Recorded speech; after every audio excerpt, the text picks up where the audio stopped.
This is Shylo Bijou, and you are listening to Grit and Grace.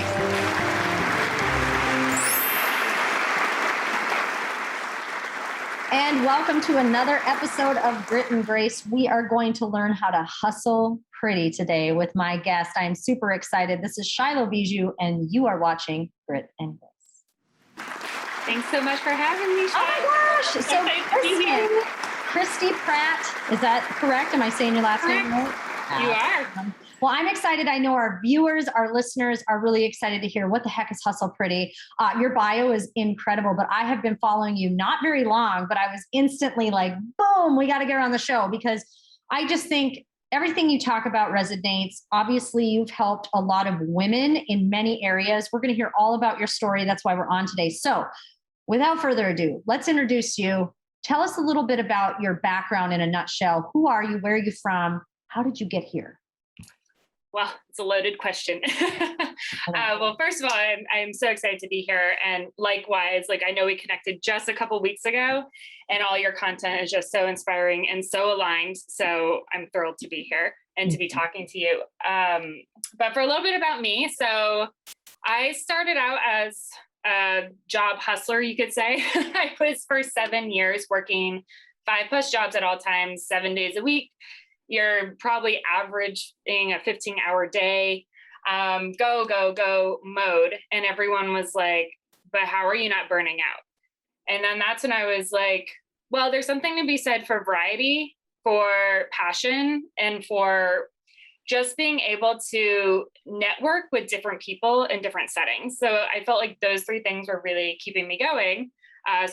To give you a glimpse of what I was doing, I was a kindergarten teacher at the time. I was waitressing. I was managing a coffee house. I was teaching women's kickboxing classes and tutoring in all my free time. And then I was just kind of writing on the side because I really was seeing something that just resonated with me so much through kickboxing. And that was something I did personally for my own practice and then started teaching. And I just saw a lot going on with women. And it was this connection of this, yeah, it's a great workout, but there was this empowerment piece and this mind, body, spirit, whatever, all the encompassing. It was just so different than anything I'd ever experienced. And watching the transformation mentally, physically for women was even more so. It wasn't just I want to lose 10 pounds. It was we're doing that. And it's I healed my relationship. It's this, it's this duality that it was empowering women in their everyday life outside of the mat. Mm-hmm. And then I was like, wow, I really love being a part of this experience and speaking specifically to women, being a woman myself. And so I went from that, I started writing about it. And in that field of passion, of empowerment, one thing led to another. All of a sudden, my work was being found. And then I was contributing to the leading internet, women's success platforms. Then I just consolidated and then I developed Hustle Pretty to bring all my work into one place. But it's been a journey.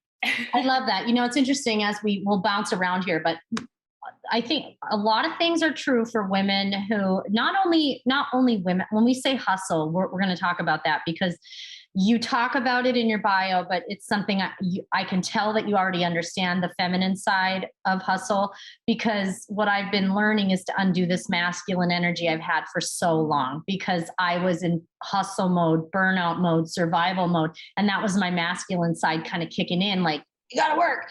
And now I'm in this place where I'm I shouldn't be tired. I've, not pushed myself the way I used to. I've shifted, but now it's I'm a little bit tired and I can't go back to the old ways. So I have to learn that creative side again and get back into my voice. And there's a lot of women that are experiencing that because, a lot of us do come from, we hustle.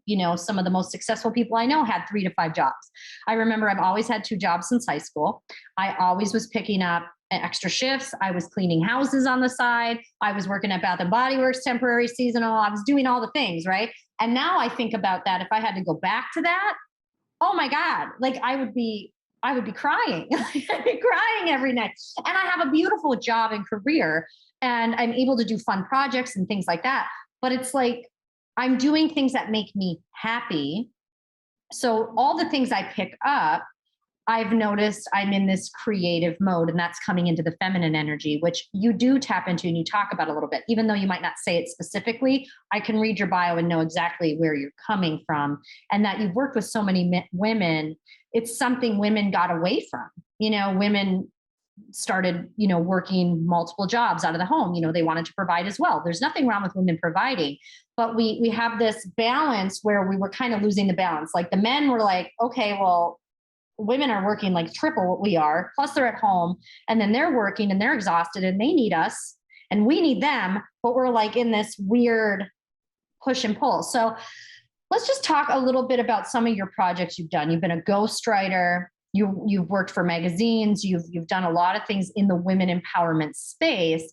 Let's talk about, maybe your favorite project you've got to do, something that may be altered. Because there's always a time where it was like, this specific moment is the reason I went this way. Like in a totally so what was that moment for you, do you think? Was it one defining big moment or a specific story? That's really a good question, because it almost felt like this accumulated. I totally understand what you're saying about like the feminine side of the hustle. And that was always so resonating for me, and not to say that masculine mode wasn't there, because with that kind of lifestyle, it has to be in a certain dynamic, but it was also this underlying, like, this is my purpose, and like having a higher purpose. Cause I think that's the motivator that's going to get you out of bed. Yes. And I don't know if you experienced this too, but it's like you also knew when that was like coming to an end. Like, I feel like sometimes women and people in general just have this expectation of like, I have to do one thing. I can't have more than one passion. I can't have more than one job. I need to get here, build up the ladder, stay here for my whole life. But as humans, we're constantly evolving. We're constantly experiencing new things. And therefore your passions are going to develop and your lenses are going to change based on experiences, and what you're passionate about today might not be what you're passionate about 10 years from now. So I'm always like open to those quote, like tower moments when things fall apart, because I always know that means something's really just around the corner. Because the more like you always get that gut instinct, like, I'm not really feeling this anymore, but you're afraid to let go, or it's like, it's something that you've done for so long. So it's comfortable. And it's like, am I right? Or is that my logical mind? Is that my intuition? What's going on? And then I feel like the universe makes it so clear in that question. And all of a sudden, like, it'll either just crumble, crash, and you're like, all right. And then the new opportunity is just like right there. And it's so obvious. So I've learned to just, from the feminine side, I used to get so anxious when I'd feel that. And now I'm just like trying to fall into like, trust it and see what happens. But as far as like one big defining moment, I know in like my personal life, I hit like a personal rock bottom where I was like, I kind of came to a realization that I was the masculine side of your hustle here, creating my own chaos. And I was getting very comfortable in creating my own chaos because it was just there. And then when this moment just literally slowed my entire life down, and I sat there and it was like, you need to get really, really clear about what it is you want to be doing. Because it was that feeling of I was running in place, and not to say that it didn't serve that time of my life, but it was like I was just running in place and getting nowhere. Like I was equally committed to my comfort zone and my future vision, that it was like I was just stuck in the middle, not really gaining any traction. So that's when I became very committed to like, this is the vision. I want to write. I want to reach more women. I want to do this. I want to go all in and stop fearing what that looks like. And the second I committed to that and energetically just put everything I had into it, it took off, and now I'm full-time copywriting. It actually just so happened to pan out a week before the pandemic hit that I received the internship, and then everything shut down. I didn't go back to any of my old jobs. I ended up just getting the copywriting position and started ghostwriting and freelancing and contributing to magazines, and that was it. Mm-hmm. Mm-hmm. That's huge. And I think that there's always everyone has to hit a rock bottom. I think rock bottoms are great. So one of the biggest things for me is about a year ago, I hit a complete rock bottom, business and personal. And it was coming for a while. It was something I was praying for. I just didn't get what I wanted. Like, I was like, well, I didn't want it that way, but I guess this is what it's going to be. And I think if people could be more self-aware, and I talk about this a lot with my friends who do healing, and they do a lot of work on the spiritual realm. I always am talking about this self-awareness. And when you can have a really high self-awareness, like listening to your body tells you things, even when it's not necessarily just body stuff, like making decisions. Your body is there, like saying no, yes, no, yes. And you have to be really aware of that. And I think when you can tap into that level of awareness, a lot of things don't get. Somebody was just messaging me, and I'll give you an example. I just burnt chicken. Like, chaos happens all the time. So let's talk about chaos and how we can kind of maneuver. And then we're going to get into one of your posts today, because I really enjoy that. And that subject's going to hit us hard. So chaos happens all the time. We are in a world of chaos. I mean, if you want to control it, that's cute, but there's no such thing as control, but it's how we handle it and react to it. So today I was getting ready for this, and I had like 50 things on my mind, right? And all of a sudden I was taking a selfie, which is hilarious. And I noticed my entire kitchen was smoking. I let it completely, I forgot I was cooking chicken, totally burnt the chicken. Alarm starts going off, and I'm trying to get all this smoke out of here before this podcast. I'm laughing because I'm like, this is funny, but it could have ruined my day. Think about how many times we've let really small things ruin our day. But I was just explaining to someone, she asked me how I was doing, and I literally told her all the things. And I'm like, this, and this. And I said, but. I said, it's not as bad as it sounds. I said, everything's actually going well. I'm just very aware of these things. So I can say, like, well, I don't feel good about this or this or this or this, but I'm not upset. I know that this is temporary. I know that pain is temporary. I know that things are shifting. And a lot of the times, and something you've probably experienced too, you just talked about it, is when it gets really weird or bad and you're like, why am I being tested? That's when you have to step back and go, something's coming, something big. This is your moment to rise up. This is your moment that something's going to shift. A windfall's coming. There's so many things, but being aware is everything. And if more people could tap into their intuition, into their body, and just allow some things to come through, and sometimes just go through, it ends up being beautiful. And it's really tough when you're going through rough times, because you want to cry and you want to have pity parties and you're like, my life sucks. But it's really, that's part of the journey. And I think that's what makes it really incredible. So I love that you've contributed to so many different things. I definitely, I resonate with the ghostwriting, the copywriting. I resonate with the empowerment movement, but I also like that you're not afraid to kind of say it and share your voice. Today, you talked a little bit about entitlement. Talk about your post and where it came from today, so the viewers and the listeners can kind of understand. And let's just talk about it, because it's a hot topic and people get scared to say stuff, but you can say things in the right way. So let's just talk about your post today. Sure. So the post exactly says, entitlement at an all-time high, morality an all-time low. What a dangerous combination, with the emoji of a breaking heart rather, but bleeding heart too. Yeah. Where it sparked from, just my deep morning thought. But I think as the world as a whole is just missing, there's two big factors going on here. There's this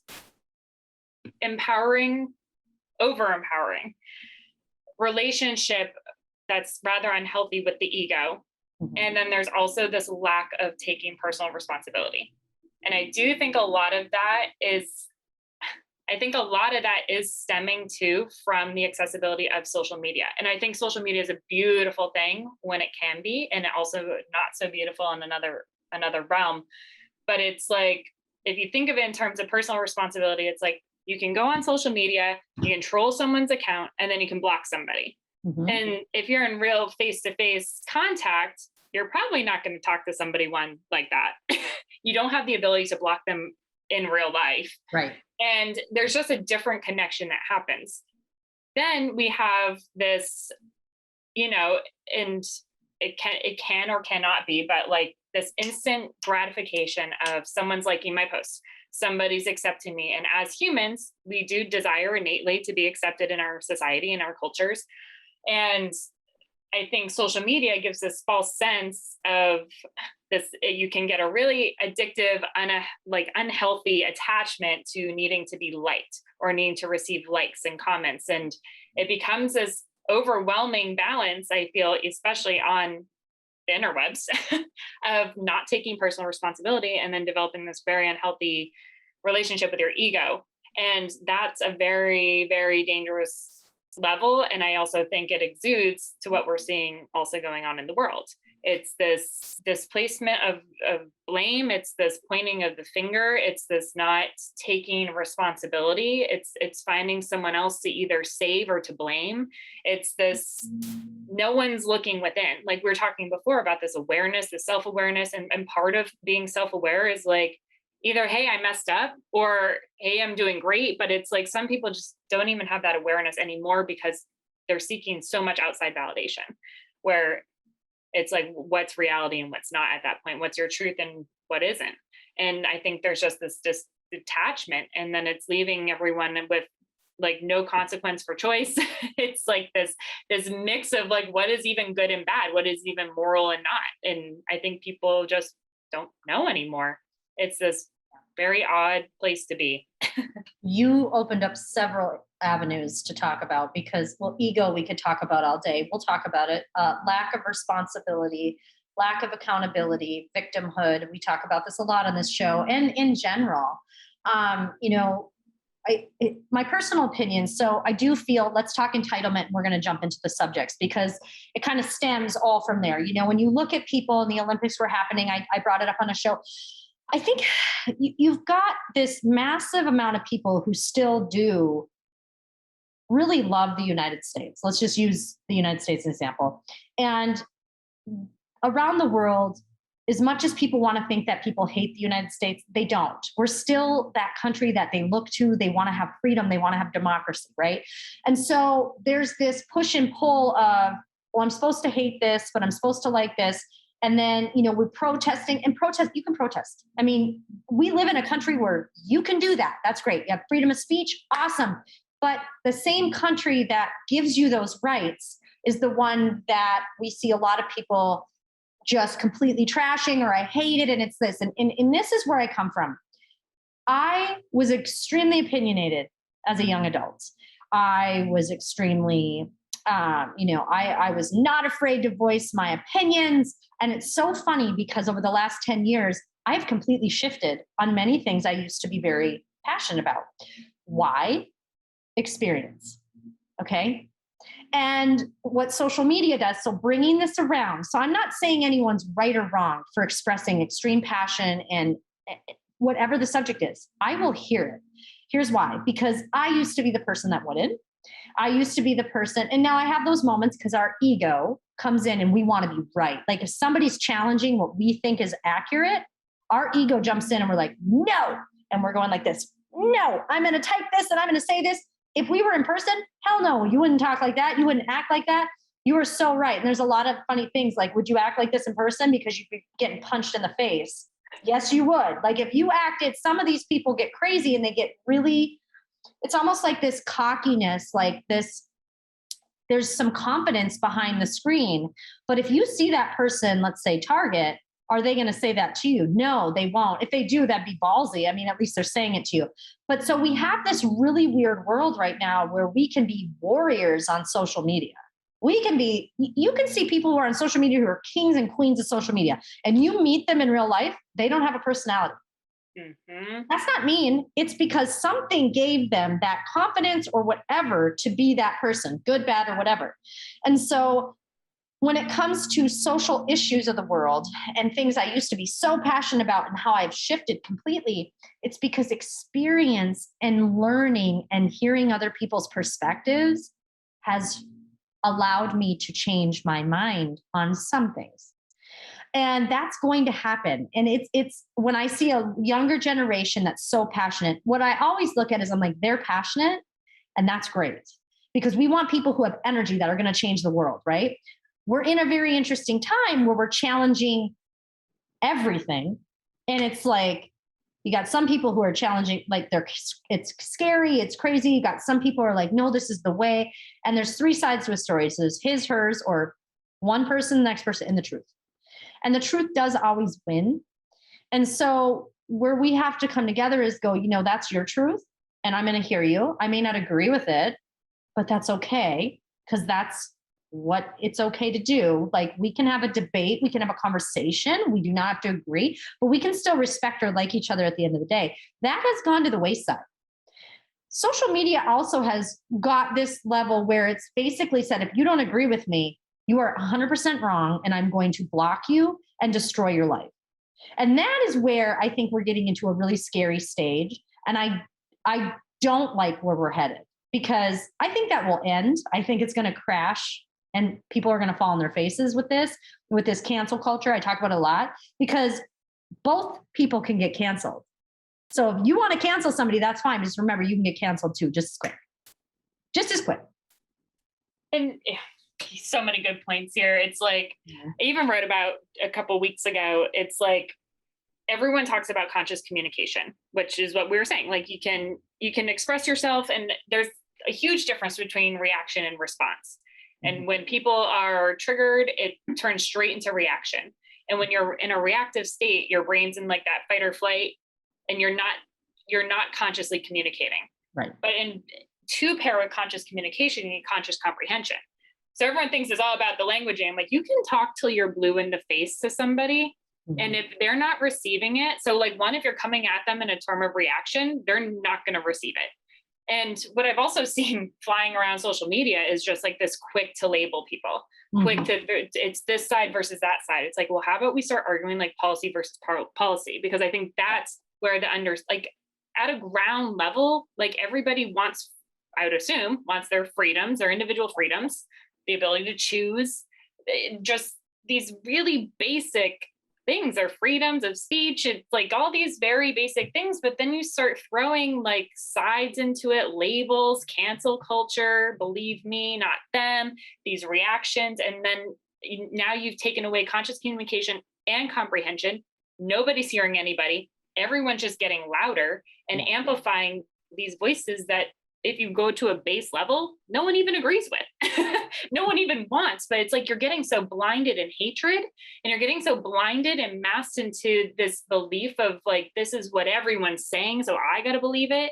Like, it's just so much noise, where if you just muted it for a second and connected back to you, everyone's asking for the same thing. That's the part that I'm like, it's so much hypocrisy out there, because I'm like, everybody's pretty much on a base level asking for the same thing, and they don't even realize it. And if we could actually just get down to that understanding, we'd be a lot farther along. But right now, we're all just firing away, and it is headed in a scary direction. It's like, what kind of progress is going to be made from that state? That energetic state right there, not something I want to be a part of. I'm not interested in that. So yeah, I mean, I wish more people had that self-awareness, as you spoke of, to be able to take that step back and actually communicate at a level people could even comprehend. Because I'm with you. I'm like, I'm open to hearing you. I'm open to hear, even if I don't agree with you, I'm open to hearing your side, because you don't know until you hear, and you can't validate that until you do your own research. And it's like, if you just take in everything and sponge it up, you can make those decisions. But when you're just so closed-minded that I'm right, I can't hear you, and people are coming at you disrespectfully, like, no one's hearing anybody. And that's where there's a huge disservice, because then you're just blocking out different perspectives and different viewpoints. And again, that comes down to ego, because we want, like, when we're being threatened, our brain wants to protect us. So number one, when we get threatened, and that could be our ego getting threatened, our brain only knows one thing: how to keep Shylo alive. That's what my brain does. And that's what your brain does, keeps you alive. So it doesn't know anything else but to keep you alive. And then that's where reactions come in. And if you're not self-aware and you don't know what's happening in your brain and your body, that's where these huge miscommunications come in. That's where you see people fighting back and forth. I mean, family members not talking. Now we use the term Nazi like it's nothing. And it's like, no. You can't label somebody something that you probably don't even know what it is. I mean, half these kids don't even know what actually happened in the Holocaust. And I say kids, I mean a very young generation, but I'm like, we're erasing a history that is quite honestly very important to remember for a reason. We don't want to go back to this, but we're starting to do things right now that are very reminiscent of Nazi Germany. Now, I'm not calling anyone that, and I'm not labeling a person a dictator. I'm saying in general, like when we start throwing out labels and when we start canceling entire groups of people, and when we start forcing things on people, that gets scary. And I think a lot of people don't remember, it didn't just go from one day people woke up and there was concentration camps. This was a slow roll. And it took a lot of propaganda, and it took a lot of things to push people in a direction to actually get to that point. So we just have to remember to be aware of things. We do have to educate ourselves. We do have to learn all sides of history, not just one. And I do agree with that. I mean, there are things, I just had this conversation the other day. There was Black history taught in schools, but was there a lot? Not really, because when I actually branched out on my own and I started learning about some really incredible people, George Washington, I want to say Carver. Am I right on that? I want to be accurate, but I mean, like some of these incredible people, inventors and writers, and they didn't teach us about that necessarily in school. So yes, there is parts of history we need to bring into the books, but we should not be erasing history. And that's a big one to me. I want to hear all history. I want to hear the good, the bad, the ugly. There's a reason, but we should be giving that more to our kids, not just saying, well, I only want this part of history put in it. That doesn't work either. We have to talk about the whole thing, even if it's not pretty. And I do agree with that part. And I think that's important. Coming back to kind of the cancel culture and things are shifting, I do see a really big ray of hope in all this. So in time in history, there has been many civilizations that came and went. And they came and went because they got to a point, kind of like where we're getting to, of this crazy boiling point. And the civilization fails. That doesn't mean people die. So I don't want to say this like doomsday is coming. I think what we're seeing is the collapse of something old and bringing on a new. And I think you go through a lot of chaos and mess. I think at the end of this, it will all work out. And that's my opinion. But that's what I see. I see a positive light in all this. So what is your thoughts on where we are, this entitlement thing? Because the last part of entitlement that I want to say too is I've been to other countries, and I will tell you, I still would rather be in America. And I think people really need to get out from behind the screen. I think people really need to see other parts of the world and maybe go experience them and understand the blessings you have. Because if you're able to sit on a phone like this, that's $1,000, and talk about how much you hate everything in your life, how poor you're a victim, you're this, you're really missing what's important. You're really missing it. Well said. So well said. It's exactly that. Oh gosh, you said it so beautifully. I'm like, I don't even have the words to say it like that. But it's so true. Like if you sit on any marketing meeting, it's what sells: fear, pain, emotion. And this, like going back to where we started there, it's like not to label anything as Nazi, but to say like that there aren't similar mimic behaviors or things going on that we should be of heightened concern about. Right. It goes back to that. It goes back to that because it's like, if you're silenced in fear, if you're silenced in, it's, how do you get everyone to think it's okay? Because you read it in a history book and you're like, I would never get to that point. Who would think that's okay? But here we are, and you can develop a side out of fear, pain, emotion, where people think it's okay. And that's what I'm saying. Like we find so many people arguing two extremist sides in the name of health. So I'm like, so at the very baseline, we all want health. And it's like in a very warped way, it's like we all agree and we're all fighting for the same thing, but we're not getting there because we're cancel culturing, we're censoring these very dangerous behaviors where it's like you're clapping for it when it's in the name of someone you don't prefer, but don't think that table can't flip and it become you.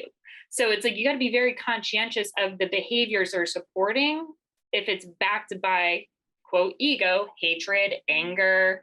It's I'm right, they're wrong, this self-righteous place, because that's a very slippery slope to start sliding down. Like, I don't care who you are, you can say what you want to say, because freedom of speech, and I support that. I don't have to support what you're saying, but I support that you have freedom of speech. It's like that simple to me.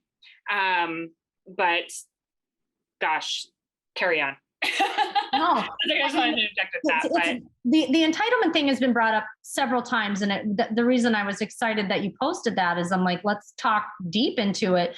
Not only are we're dealing with some dangerous activities. I don't care what side you're on. There's dangerous things that have ramifications, and I always tell people everything has a consequence, good or bad. So, be mindful of what you say. And another thing that I've noticed when it was really heated a year ago, and I fell prey to this, I got emotional and I let things bother me. The same people who got really emotional and really aggressive are seeing a blowback. And I've witnessed it. I've seen friends have issues getting jobs. And now it's not on the side you would guess. There's a lot of people who are like, let's look at it this way. A lot of business owners are conservative and a lot of business owners are liberal. I'll say it like that. Not everyone is one. So I have friends who were very vocal, and there's nothing wrong with this. You can say what you want, but remember, everything has consequences, no matter what side you're on. And they were very vocal about certain things that happened during the riots. They were very aggressive about how they feel that should have happened, that public destruction should happen. Now we have another side that says, no, I'm on that side. I don't agree, but that's okay. What happened though is about 3 months ago, I noticed a few people, separate people, and I felt for them because I'm like, I've experienced blowback in another way. I've made mistakes too, that couldn't get jobs. They didn't get hired because their social media was extremely aggressive. And they couldn't understand. And they even posted and said, I don't understand what I said. I was just very passionate about my beliefs. I'm like, you can be. But remember, when somebody's going to hire you to represent them, that doesn't mean it's a big company. And this was just a regular 9-to-5 job. This wasn't in an industry per se. It was a regular 9-to-5. And that business owner was like, no. And it's hard because I did feel for that person because I'm like, I might not agree with all your opinions, but that's tough to not get hired. And I'm seeing that more and more. So what's also dangerous about social media is everything you put on there. So remember when I said 10 years ago, 15 years ago, I had different views. I wasn't on social media 15 years ago, but on my Twitter, I've never used Twitter. The only time I did was 5 political posts. And now I deleted them. I deleted them. They were 15 years old. It was right when Twitter came out, maybe not even 15, but I don't agree with that anymore.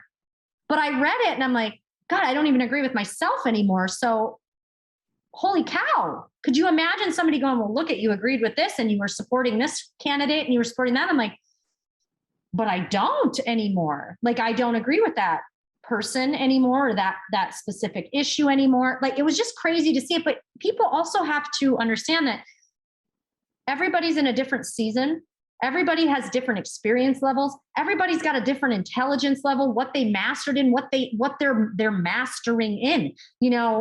People, I have friends who are communications experts. I mean, that's what they do. It's all about emotional intelligence. They're masters at it. They control their emotions. They get it. Then I have people who absolutely have zero understanding of what emotional intelligence is, and it shows. And that's okay because they're fun, they're fiery, and they're passionate, but they're also young, right? When we're young, screw it. We don't care. We're like, there's no consequences, but there is. And that's part of being young and getting older and having experiences. And it just depends on your emotional maturity. And that's kind of where we are, is getting to this place where we're emotionally mature. We're emotionally intelligent. I talk about it all the time. And that's really what the world needs. The world needs to take a deep breath and start becoming emotionally mature and emotionally intelligent and being able to hear things that are not necessarily what they want to hear, being able to not instantly respond or react, and take a breath, let it process, and it'd be a better world. And I think we're coming into an age where we're going to rapidly shift, and people are seeing it. People are exhausted. People are exhausted. I don't want to see anyone lose a job. I don't care what side you are on. I don't care what you support. I want to see you thrive. I want to see you win. I'm all about win-win. Even to people who I would technically say are my enemies, who don't like me at all, I still want them to win in life, because I don't want to wish any ill on anybody. Nobody deserves to be down. Nobody deserves to be sad, like on those levels, and be hurt by other people. And so as we kind of go into the last part of this, let's talk about emotional intelligence, reactions, how to be better people, better humans, but better women. And I mean, I think women have done such a great job of the empowerment movement, but it's still, we're almost getting to this arrogant phase of it. And I don't know if you see this, like, I'm a woman and you can't touch me. And it's like, wait. We're women. We should be proud. 1,000,000%. Women fought hard to vote. We fought hard to be women. We fought hard to have rights, do the thing, do all the jobs that men can do, but we're still women. And there's that other side of it too. We still need our men. That's really important to me. We still need our men. I 100% agree with you. I mean, that's kind of been something I've been toying with myself, is like, you know, I've done all this work. I've been doing all this work since 2016 in this women's empowerment space. And I was really deeply reflecting, because my work in general is always speaking towards exactly that: success. I want to see you thrive. I want to see you overcome. I want to see you be resilient. But then I'm seeing this whole other aspect of what women's empowerment is becoming. Yeah. And it's like, I don't stand behind needing to smash the patriarchy. I, as an empowered woman, like, I hold space for empowered men. And as much, and like, as Ian's saying, like, you know, we've come so far as women, and I'm so grateful for those women that came before me who allowed us to be here. But it's like, women in the US, about 40% of, there's 40% of women-owned businesses, I think it is, contributing $1.8 trillion. And like, we're dominating in the workforce. And I would love to see us now hold space for men in the personal development field, because we have definitely saturated that area, and that's so beautiful for us, and that we've gone to heal, and now we also get to dominate in our careers. But we're so quick to point the finger at men, and this manifests into relationships, and manifests into all these things that women are so quick to be like, I don't need you, he's so terrible, what a toxic masculinity. And it's like, well, how about you reframe that, and how you're showing up? Because if you're showing up with that attitude, like, what man is, it's getting to be where it's like, to me, I don't want a part in that, because I'm like, I've had phenomenal male mentors throughout my life. I would attribute a lot of my success to men. And I'm like, and it's because of them that I feel empowered as a woman. And I would never want to belittle a man for who he is or what he's doing. And I want to be able, and like, I would speak out about body imaging for women, and I would get more DMs from men struggling with eating disorders. Mm-hmm. And I was like, that's so sad to me, where this society hasn't set it up yet, where men are able to be emotionally expressive and we're getting there, but it's not fully there.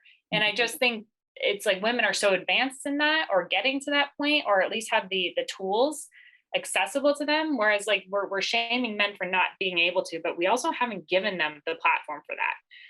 So I just would love to see us take that route, instead of this, again, egocentric place of like, let's smash it. It's like, that's just out of anger. that's just nothing, even as a person, I would want to back, because I think, one, there's always a really poised and graceful way to solve any problem. Mm-hmm. I don't need to operate out of anger, and not to say that I haven't before, but like, that's a reaction, and I'm really committed to being responsive. So just in the direction that I want to see women go in, I would love to see us be more, you know, accommodating to that side for men. And also just, you know, I think you're right about like the arrogant side of things too. And just like, I do think there's this element of like this exploitation going on as well, where I'd really love in the media as well. And I just like, we can do better. We can do better. And I just think of like these young girls growing up, developing their cognition, we're imprinting them. And like, if we think about the state of the world and where we want it to go, and this glimmer of hope, it lies in our children, and it lies in the next generation behind us. And it, you know, take the responsibility that you want to take. But I'm like, I'm pretty much want to be there to be that role model, to be that, here's what we want to see as a brighter future, not this kind of scary direction we're headed. but like, let's show them how to consciously communicate. Let's show them how to respond, not react. Let's show them how to respect their body and respect other people and respect others' opinions. That's where I want to see it go. I agree. I think, well, there's the I don't need men thing. That's interesting. I think people think that that's like making you weak. It's really not. We're designed, there's a reason that there's a man and a woman. Like there's a reason there's these energies. It's energy. Like I wish people would take away some of the, we're not going into transgender right now. We're not talking about that. I'm saying in energy conversation, we're talking about a masculine energy and a feminine energy. It doesn't, there's men who bring feminine energy. There's women who bring masculine energy. You can have that both sides. So we're not talking about gender things right now. We're just talking about the energies. And to have one, you need the other. Good, bad, dark, light, whatever you want to say. You always have to have a balance in the universe. And this is part of our balance. And when I see women who are totally, and this comes from trauma, a lot of women who have a lot of anger, resentment towards men, it's coming from a traumatic place. There's pain, they've been victims. And we have to understand, okay, I can see that you're hurting. And when we can identify that, we can also understand how to navigate that person and just be like, listen, I might not agree with how you're responding or, projecting, but at the same time, maybe dig a little deeper and go, this person is hurting. And I need to understand that. I don't agree with it, but that's a hurt person and they need to go on a healing. But when we talk about the media is pushing this narrative of get naked, be vulgar. That's empowering. And that is not it. That is not the message.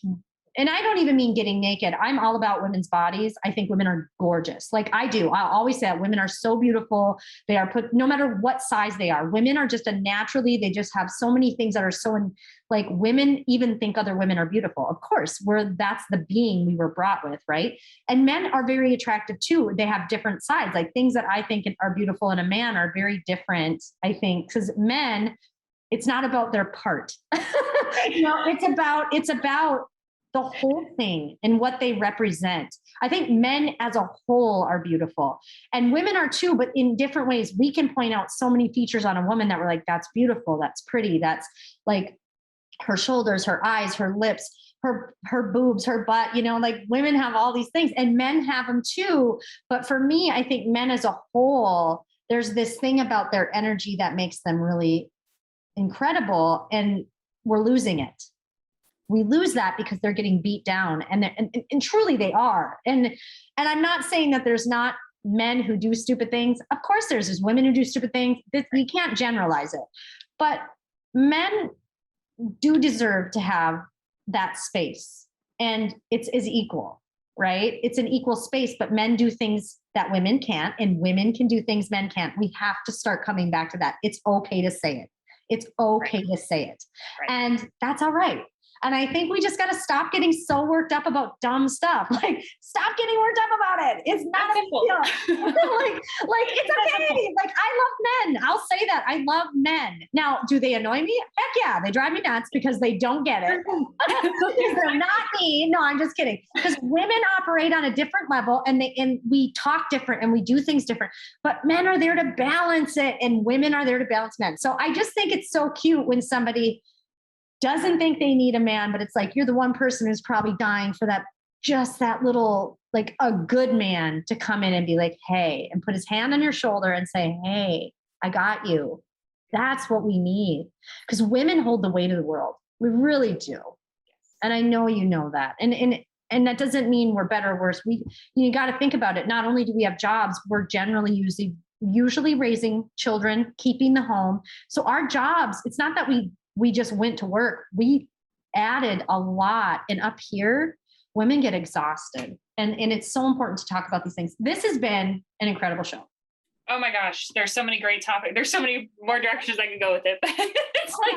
We could. But I want everyone to know how to find you. So really quick, and we're going to post this, so don't stress out. But if somebody's listening and they're in their car and they're not looking and they don't know, tell them how they can find you and get a hold of you.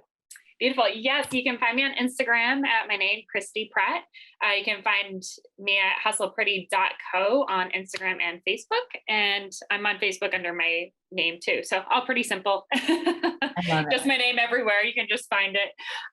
But this has been absolutely amazing and lovely. And thank you for being such a light in this world. Oh my gosh. Thank you. And I'm absolutely loving all your content. I'm probably going to end up working with you on some projects. Just FYI, I'm probably going to talk to you. I'm game. I love it. And so, but as we wrap, this has been another incredible episode of Grit and Grace. I am Shylo Bijou, and you have just hustled pretty for 45 minutes with us. And I absolutely love it. Christi Pratte, thank you so much. We are going to be connecting with you. We're going to have people connecting with you. And this is probably not our last episode. We'll probably come back around and find another thing to talk about. Amazing. Well, thank you so much. The pleasure was all mine. Oh my gosh, me too. And we'll talk soon. Thanks, everyone.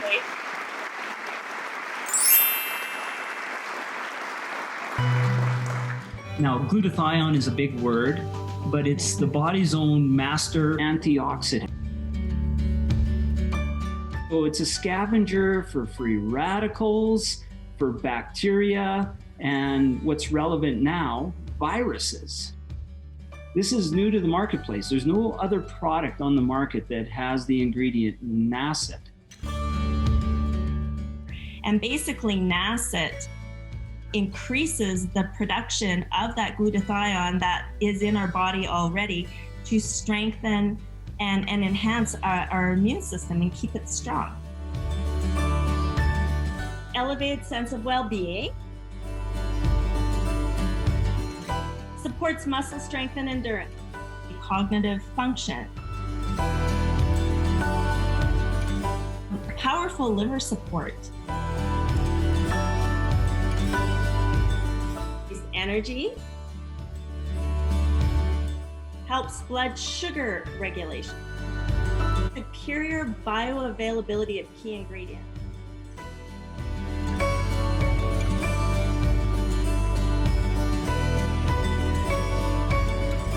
One of your best defenses against COVID is a strong immune system. Taking GSH Plus as a daily supplement does all that. And now we have the product out on the marketplace.